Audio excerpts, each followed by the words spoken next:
Welcome back to CEO Money. Vince Rowe sitting in for Michael Yorber this week, my final day making the drive here. And I hope Michael makes it back safely in next week.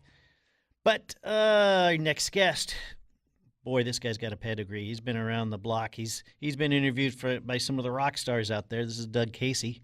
And Doug, I want to welcome you aboard. Well, thanks. It's a pleasure. I'm talking to you today from Uruguay, actually. Paraguay? Uruguay. Wow. Well, thanks for taking the time. Oh, pleasure. I'm sure there's nothing to do or see there. Well, it's a backward little socialist country, but it's very pleasant and peaceful. So I spend a couple of months of the year here. I have a friend that has a house just up the road there in Brazil, in Florianopolis, I think it's called. Florianopolis, yeah. Yeah, what a wonderful place. Yes, it's so. Florianopolis is one of the little-known places in Brazil, and it's beautiful. And you're just down the road. Down the road about 300 miles. Yeah, of course, and a border. Yeah, some forest. Well, Doug, thanks for taking the time. A little bit about you. Can you tell us a little bit? I think that you could do better at that. I know I could read this whole paragraph about you, but lately, what have you been looking at and doing, and some of the exciting things that you see happening in the global economy? Well, or not so exciting. You don't have to go exciting. I just put exciting. Yeah, I think it's going to be exciting, but exciting, scary as opposed there you go. to exciting. Okay. The way I usually describe this is that the U.S. Peaked as a country in the 1950s when the U.S. had all the tallest buildings, made all the world's aircraft, all the world's cars, all the world's industry. The government had 3/4 of the gold in the world. So the 50s was a golden age. And certainly, seriously, well, of course, but in 1971 when Nixon devalued the dollar. And since then, the standard of living of the average American has been in a slow decline.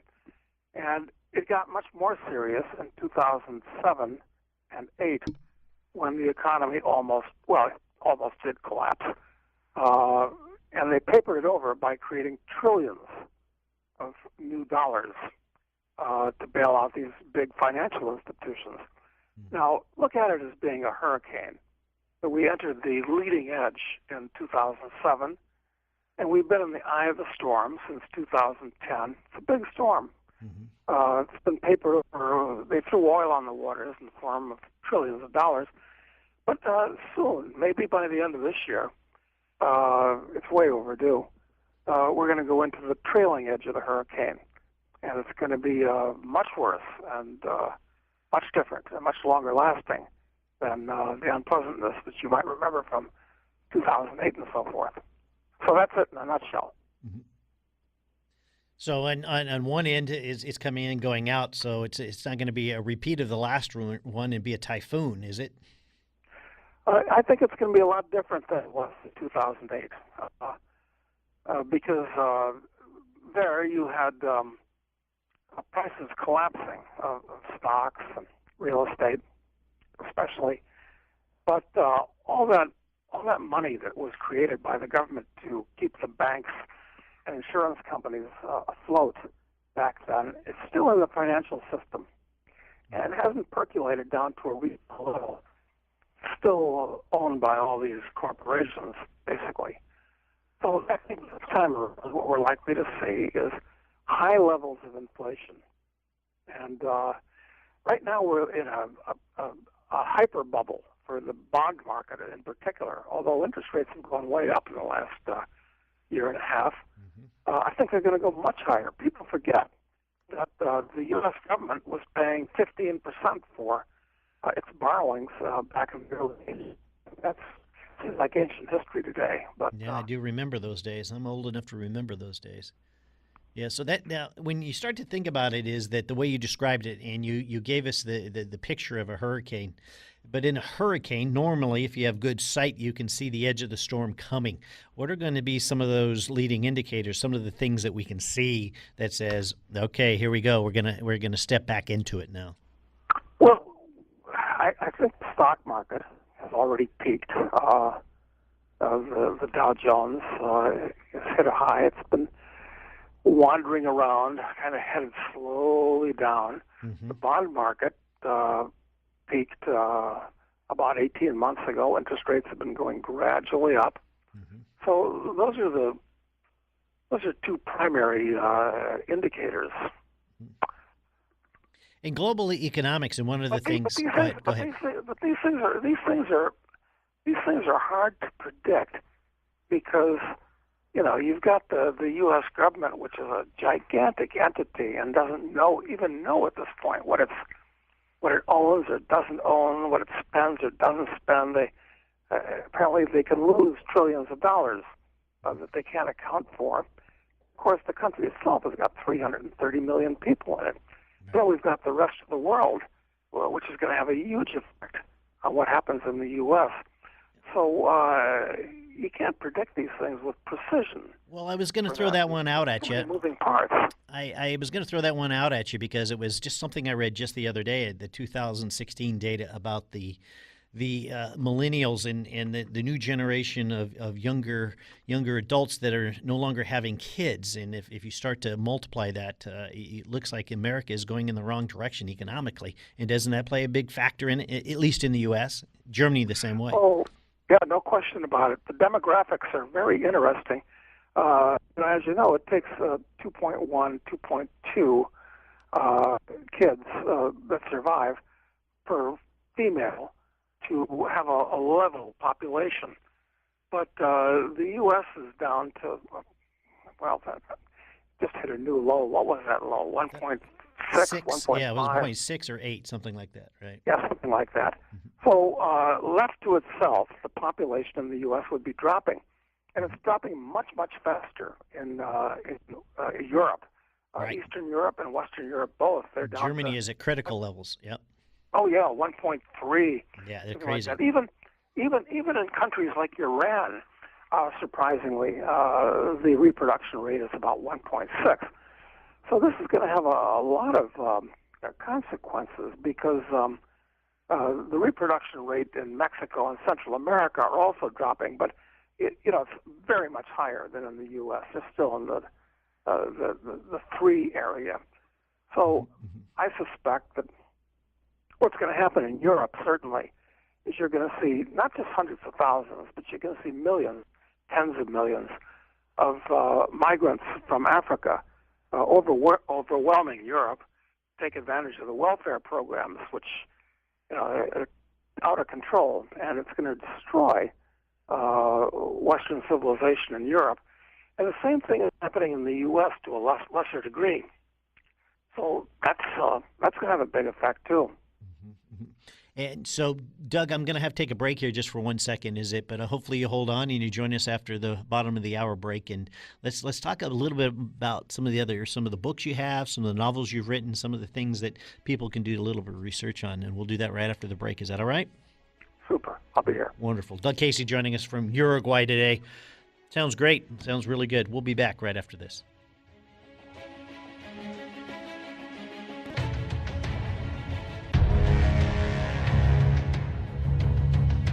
Thanks for sticking around with us. If you did, this is Vince Rose sitting in for Michael Yorba this week, and Michael still remains out on assignment. He'll be back on Monday. So our guest today is Doug Casey. Doug Casey is the world-renowned speculator and libertarian philosopher and has written a few books, Doug. And before the break, I told our guest that you would tell us about some of those books and some of the things that are going on. Well, I've done a lot of finance and economic books. But I think what's of most interest at this point are the series of novels that I'm doing, because there are a lot of things that you can say in the form of fiction that you really dare not say in the form of nonfiction. So the series of novels called the High Ground series starts out with our hero, Charles Knight, where what I'm trying to do is reform unjustly besmirched reputations of some very highly politically incorrect occupations. In other words, Charles is a speculator. So we show that a speculator can be a good guy. And it's built around a bush war in Africa with child soldiers and a gold mining fraud and so forth. And then after going off around the world for 7 years, traveling with the money that he made, even though most of it was stolen, he becomes a drug lord. And of course, everybody thinks that if you're a drug lord, you're automatically a horrible person. But that is not necessarily the case. And that book, which is called Drug Lord, looks at the DEA and the FDA. And most people think the FDA is their friend, but as a matter of fact, the FDA kills more people every year than the Defense Department does in a decade, typically. So that's what these novels are about, and most people like them. They've won a couple of awards so far, actually. Well, tell me, okay, I obviously don't know what FDA is. Can you tell me what FDA is? The Food and Drug Administration. Oh, the Food and Drug Administration. Okay. Everybody thinks it protects them and keeps dangerous things off the market and off the shelves, but it's just another corrupt and stupid bureaucracy. Mm-hmm. Most of the regulatory agencies are, quite frankly. They start out with good intentions, good founding intentions, and inevitably they turn into concrete-bound bureaucracies that basically work for the interests of the companies they regulate. And you might say that about the DEA, the Drug Enforcement Administration, that regulates illegal drugs. There's a thing called regulatory capture, where the industry that's regulated winds up capturing the regulators. Mm-hmm. And I think that's also happened with the DEA, where a lot of the agents there become totally corrupt, wind up being captured by the cartels and so forth. Yes. It certainly has the FDA, the DEA, happens with the SEC, Securities and Exchange, happens with all these agencies. And they're not the friend of the average guy. So somebody wants to pick up one of these books, is what can they draw from it? What can they pull from it? Meaning, is it? I think that anybody that reads Speculator or Drug Lord is going to learn a lot about the way the market works and economics work, politics in Africa, the way the U.S. government works with in the drug business, legal and illegal. So, and we're working on the third novel now, where our hero Charles Knight gets a little bit fed up and he becomes an assassin. Everybody thinks an assassin, you got to be a bad guy, but Charles is a highly moral guy. He's a little bit unhappy. So, and these books are, becoming in sequence more and more, let's say, politically incorrect. But I think people ought to start with Speculator. Gotcha. All right, Doug, tell us where we can get your books and where can we find them?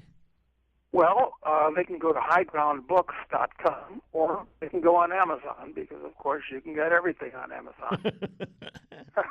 Yeah, another evil empire. And also you have your website, too, which is kcresearch.com, correct? I don't know. You certainly can Google and Facebook for all the advantages that they present. And they just got slapped with, they just got slapped with $8.8 billion in fines, so we'll read about that tomorrow. Or tonight. It's a rounding error for them. I do know that. So kcresearch.com is another place they can learn more about what you do as well? Yeah, or they can go to kcresearch.com or internationalman.com. Wonderful. Because the first book I wrote was a book called Doug, we're going to have to run. I got another guest sitting out on the phone, but I apologize, and I do thank you, though, for coming from Uruguay, talking to us. Hopefully we get more time with you. Well, next time. Anytime in the future. It's been a pleasure. Wonderful, Doug. Thank you very much. Thanks.